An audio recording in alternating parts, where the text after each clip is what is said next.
안성용의 기자 수첩 청와대 얘기 오늘은 뭐 해주시겠어요?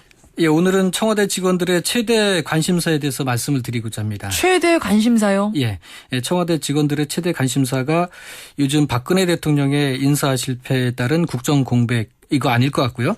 한 달 앞으로 다가온 730 재보선에서 여야 어느 쪽이 이길까 이것도 아니고 아니에요. 예, 한여름 찜통더위 이거 어떻게 이길 수 있을까 이런 방법을 이제 고민하는 데 있을 것 같습니다. 더위 극복 방법이 최대 관심사라고요? 그렇습니다. 공공기관 냉방 온도 28도 이상입니다. 그러니까 28도가 넘으면은 냉방, 다시 말해서 에어컨을 틀 수가 있습니다. 예. 그런데 청와대 직원들에게 에어컨은 그림의 떡이라고 할 수 있습니다. 28도는 물론이고 기온이 30도를 오르내려도 냉방을 하지 않기 때문입니다. 그래요? 예, 월요일인 그제 서울의 최고 기온이 29.8도였습니다. 예. 그리고 어제는 31도였습니다. 예. 지금 말씀드린 29.8도, 31도는 지상 1.5m 높이의 직사광선이 들지 않고 통풍이 잘 되는 야외에서 잰 기온이고요. 이 비좁은 사무 공간에 여러 사람이 다닥다닥 붙어 있고 거기다가 한 사람 앞에 한 대씩 컴퓨터에서 내뿜는 열기까지 더해지면 실내 기온이 33도, 34도까지 오를 수 있습니다. 뉴스에서 발표한 그 온도보다도 훨씬 실내 온도는 높다는 거잖아요. 훨씬 높죠. 예, 그런데 바로 이런 곳이 청와대 사무실입니다. 이 텔레비전에서 나오는 청겨 지붕의 육중한 한옥 양식의 건물이 청와대 본관인데 여기는 대통령을 위한 이제 공간, 그러니까 대통령 전용 공간이라고 할 수 있고요. 우리가 매일 보는 그 공간은. 그렇습니다. 그런데 400명이 넘는 청와대 직원들은 이곳이 아닌 이 비서동이라고는 위민관에서 근무를 합니다. 부속 건물이죠. 그러니까. 그렇습니다. 예. 이 위민관은 겉으로 보기에는 멀쩡하지만은 박정희 대통령 때 지어진 40년 이상 된 노후 건물입니다. 안전등급에서 D를 맞아서 안전 문제도 심각하게 제기가 됐었습니다. 그런데 여기는 창문을 열어 젖힐 수도 없는 구조에서 통풍도 거의 안 됩니다.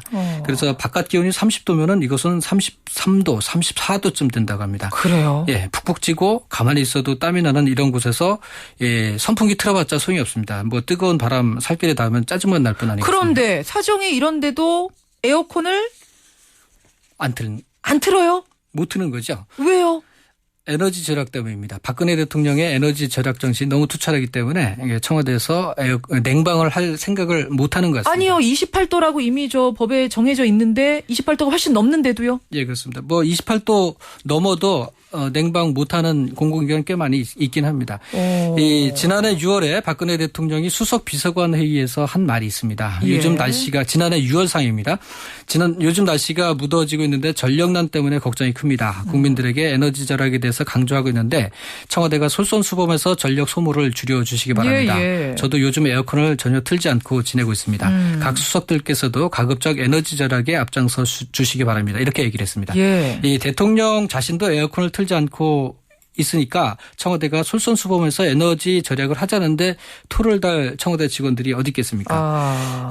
지난해 여름 상당히 묻었는데 청와대 직원들 에어컨만 쳐다보면서 찜통 속에서 일을 했는데 올해도 이런 기조가 전혀 바뀌지 않아서 어제 만난 한 청와대 직원은 제발 에어컨 좀 틀어줬으면 좋겠다 이렇게 얘기를 했고 또 다른 직원도 더워 죽겠다 이렇게 하소연을 했습니다. 아니 그러니까 에너지 절약하자라는 말에 토달 사람 한 명도 없죠.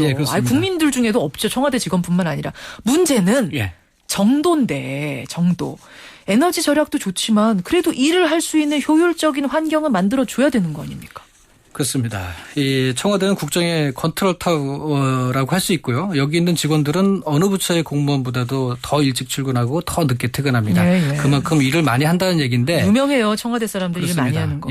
직원들이 쾌적한 환경에서 일할 수 있게 해주는 것도 대통령의 임무라고 할 수 있습니다. 에어컨 안 틀어서 절약드는 돈하고 찜통 속에서 제대로 일을 못해서 생기는 그 생산성 손실하고 비교했을 때 과연 어느 게 그 이익인지 한번 진지하게 생각을 좀 해봐야 될 것 같습니다. 그러네요. 이 공무원이라면은 에너지 절약에 솔선수범하는 것은 이제 맞지만은 도를 넣으면은 그 빈대잡으려다 초가상간 다툰다 이런 이제 속담을 생각하게 할 수도 있습니다. 혹시 이런 분들 왜 계시잖아요. 에어컨 아무리 더워도 에어컨 바람 나는 싫다. 그렇습니다. 저희 사무실 동료들 중에도 그런 분들 계시거든요. 더우면 참지 차라리 에어컨 바람은 싫다. 혹시 박근혜 대통령도 에어컨 바람을 싫어하시는 분은 아닌가요? 그럴 가능성이 있습니다. 이 박근혜 대통령이 에어컨 바람을 싫어할 가능성이 개연성이 꽤 있는데요. 이제 적어도 에어컨을 틀지 않는 습관, 아버지 박정희 전 대통령으로부터 보고 배워서 몸에 밴 게 아닌가 싶습니다. 그래요? 예, 박 대통령이 쓴 자서전에서 그런 내용을 이제 유출을 해볼 수 있는데, 평소 아버지는 당신부터 근검 절약에 앞장서셨다. 아무리 더운 날이라도 손님이 오지 않는 한 집무실에 에어컨을 켜두는 일은 없었다. 네. 선풍기도 있었지만 그것 역시 잘 사용하지 않으셨다. 땡볕 더위에 부채로 더위를 식히는 아버지의 모습은 익숙한 풍경이었다. 혼자 사용하는 공간에 에어컨을 켜는 것은 전력 낭비라고 하셨다. 나 또한 일을 하면서 에어컨을 켜는 일이 없었다. 지나가다가 쓸데없는 공간에 불이 켜져 있으면 반드시 끄고 수돗물도 아껴 사용했다. 이게 박 대통령의 자서전 절망은 나를 단련시키고 희망은 나를 움직인다에 나온 대목입니다. 근데 저는 그 부분 지금 듣다가 하나 주목이 된 게 혼자 사용하는 공간에 에어컨을 켜는 것은 전력 낭비다. 이거 굉장히 좋은 얘기죠. 그렇습니다. 문제는 네. 청와대 직원들은 혼자 사용하는 공간이 아니지 않습니까? 그렇습니다. 저 좁은 공간에 아까 말씀드렸던 네. 것처럼 한 뭐 10여 명씩 그 작은 공간으로 이제 쪼개져서 거기 다닥다닥 붙어 있는데 그러니까요. 대통령은 좀 상대적으로 넓은 공간에서 이렇게. 그래서 이제 대통령이 솔선수범하는 건 좋은데 이제 그 직원들에 대해서는 좀 예. 다른 차원의 어떤 배려가 있어야 되지 않겠는가? 이런 기자실은 어때요? 청와대 기자실도 좀 마찬가지인데요. 출입 기자들은 이제 비서동인 위민관하고 조금 떨어져 있는 독립공간인 춘추관이라는 곳에 있습니다. 예. 춘추관도 지난 여름 내내 에어컨을 틀지 않았다가 안 틀었어요? 예, 여름이 끝날 무렵에 오전 오후 한 차례씩 틀어졌었습니다. 그런데 아주 제가 이제 경험을 했지만 아주 힘들었습니다. 요새는 한 두세 시쯤에 춘추관 직원들이 와서 에어컨 가동할 테니까 창문 닫아달라 이렇게 얘기를 하는 걸 보니까 올해는 이제 기자들은 조금 좀 청와대 직원들보다는 조금 나은 환경에서 일을 할 수 있을 것 같습니다. 야, 이건 정말 청와대 출입 기자만 할 수 있는 청와대 뒷얘기네요. 청와대 직원들의 고민, 더위 극복 방법.